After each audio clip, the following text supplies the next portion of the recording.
Hello दोस्तों, the knowledge YouTube channel में आपका स्वागत है।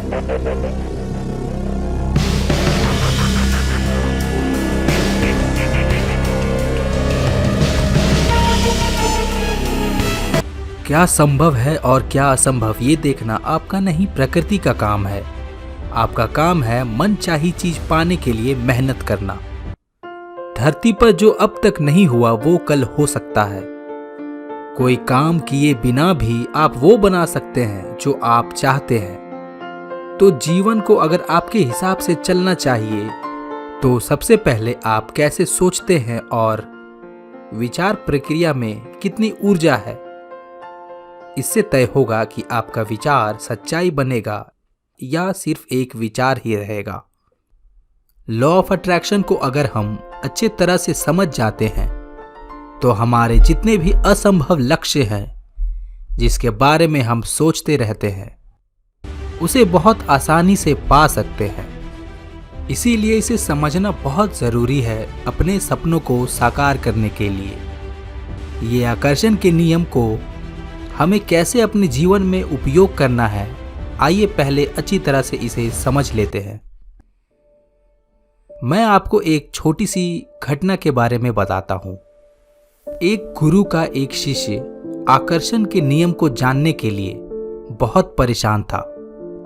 उसने अपने गुरु से पूछा, गुरुजी, ये आकर्षण के नियम वास्तव में आखिर है क्या?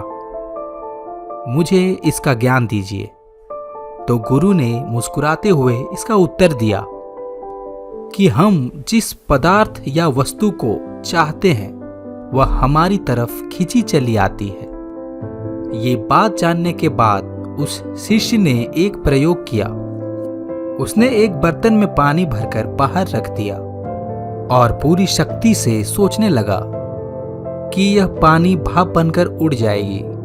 बहुत देर से वो अपने मन को शांत करके पूरी शक्ति लगाकर सोच रहा था कि बर्तन से पानी भाप बनकर उड़ जाएगा, लेकिन ऐसा बिल्कुल नहीं हुआ।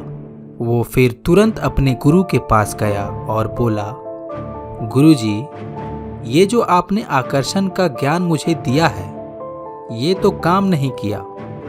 तब गुरुजी ने उसे विस्तार में बताया कि आकर्षण का नियम सिर्फ सोचने से काम नहीं करता है, उसके लिए हमें उसके अनुसार अपना कर्म करना होता है। जैसा तुम सोचोगे वैसा ही कर्म भी करोगे, और अगर सिर्फ सोचते रहोगे कर्म करोगे नहीं तो वैसा ही होगा जैसा आज तुमने पानी के बर्तन में देखा। यह कहने के बाद गुरुजी बोले, चलो कुछ कर्म करते हैं, और उस भरे हुए पानी के बर्तन के नीचे आग लगाने को कहा। कुछ समय बाद पानी पूरी तरह से भाप बनकर उड़ गया। फिर गुरु ने अपने शिष्य से कहा, देखा तुमने, सोचने के बाद कर्म करना कितना आवश्यक होता है। कर्म चीजों को हमारी ओर खींचने में मदद करता है। अगर तुम्हारा मन करता है कि तुम पानी को भाप बना के उड़ा दो तो तुम कर्म करो। फिर शिष्य के मन में एक सवाल और उठा कि अगर कोई इंसान कर्म नहीं करे तो क्या इसका ये मतलब तो नहीं कि उसके जीवन में कुछ भी नहीं घटेगा? तब गुरुजी बताते हैं कि अगर उस पानी के बर्तन को घर के बाहर रख दिया जाए और भले ही तुम उसके बारे में ना सोचो या कोई कर्म ना करो, फिर भी वह प्रकृति के नियम के अनुसार धूप छांव के बाद धीरे धीरे वो पानी भी या तो सूख जाएगा या जम जाएगा। यही ब्रह्मांड का नियम है। पर तुम कर्म करके इसे कम समय में अपने अनुसार पानी को भाप बना सकते थे। तो दोस्तों, कर्म भाग्य नहीं है। आदमी मुक्त होकर कर्म करता जाए, इससे उसके भाग्य की रचना होती है। जो भी आप चाहते हैं वो होगा। जब हम समर्थ हो जाते हैं, यानी हमारी शारीरिक क्रिया, भावनात्मक क्रिया, मानसिक क्रिया और ऊर्जा क्रियाएं नियंत्रित और ठीक दिशा में होती है। अपने मन को व्यवस्थित करने का बुनियादी मतलब है चीजों को विवशता से करने के बजाय जागरूक होकर करना।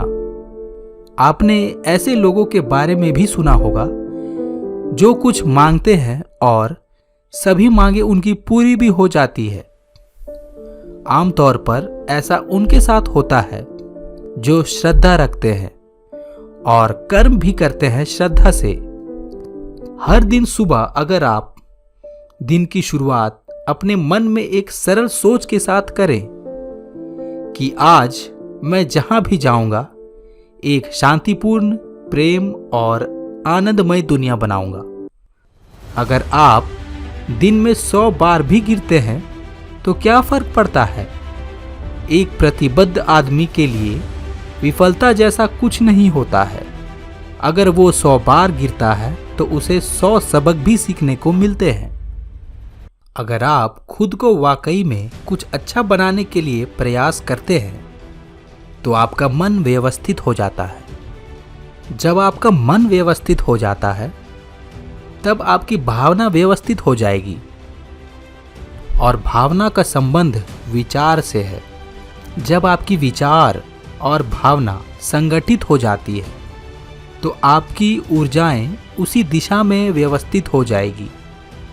जब आपके विचार, भावना और ऊर्जा व्यवस्थित हो जाएंगे तो आपका शरीर व्यवस्थित हो जाएगा और जब ये चारों एक दिशा में व्यवस्थित हो जाते हैं तो आप में मनचाही चीज बनाने और प्रकट करने की जबरदस्त क्षमता होगी। आप कई मायनों में ईश्वर होंगे। जो सृष्टि का स्तोत्र है वह आपके जीवन में हर पल आपके अंदर काम कर रहा है। बात सिर्फ ये है कि क्या आपने उस आयाम तक पहुंच बनाई है या नहीं। तो दोस्तों, मिलते हैं अगले वीडियो में। होप कि आपको लॉ ऑफ अट्रैक्शन अच्छे से समझ जरूर आई होगी और ये आप अपने जीवन में अमल जरूर करेंगे। अगर वीडियो अच्छी लगी हो तो लाइक और सब्सक्राइब जरूर करें। धन्यवाद।